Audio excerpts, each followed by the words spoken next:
Mais l'adversité est plus grave que ça. Il faut savoir que l'adversaire vous tue intellectuellement. Il vous tue moralement avant de vous tuer physiquement. Mais c'est de cette manière que l'on a supprimé des groupes entiers. On vous nie en tant qu'être moral. On vous nie en tant qu'être culturel. On ferme les yeux, on ne voit pas les évidences. On compte sur votre complexe, sur votre aliénation, sur le conditionnement, les réflexes de subordination et sur tant de facteurs de ce genre. Et si nous ne savons pas nous émanciper d'une telle situation par nos propres moyens, mais il n'y a pas de salut.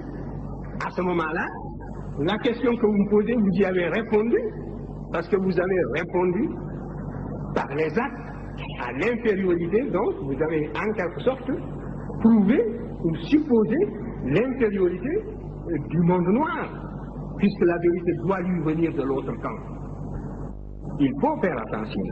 Moi, si je n'étais pas intimement persuadé de l'égalité des races, si je n'étais pas intimement persuadé de la capacité de chaque race de mener sa destinée intellectuelle et culturelle, je serais déçu. Que ferions-nous dans le monde s'il y avait réellement cette hiérarchisation intellectuelle?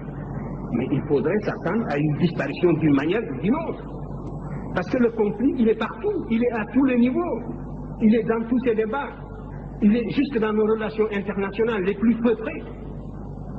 Nous menons et on mène contre nous le combat le plus violent même que celui qui a conduit à la disparition de certaines espèces.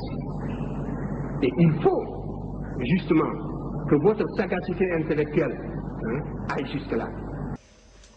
Lorsque j'ai vu ce film, il m'a rappelé le drame de notre peuple.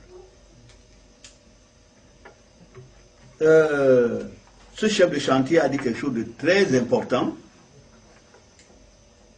Lorsque le gars parle du cauchemar de Darwin, c'est quoi Darwin?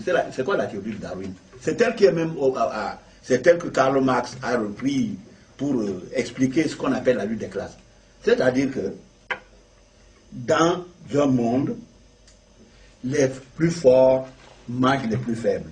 Et les plus faibles vont disparaître.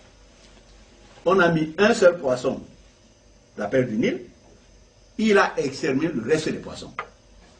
Si nous regardons aujourd'hui la chaîne humaine, il y a le lion qui bouffe l'hyène, la hyène qui bouffe la hyène bouffe le tigre bouffe le gnou bouffe l'herbe. C'est nous qui sommes l'herbe. C'est les noirs. Nous sommes au bas de l'échelle. Quoi qu'on voit, c'est nous qui sommes au bas de l'échelle. Et pourquoi? Parce que nos ancêtres, les noirs, ne lisent pas l'histoire. Les noirs ne lisent pas leur espace. Les noirs n'ont jamais maîtrisé leur espace, même depuis le temps des pharaons.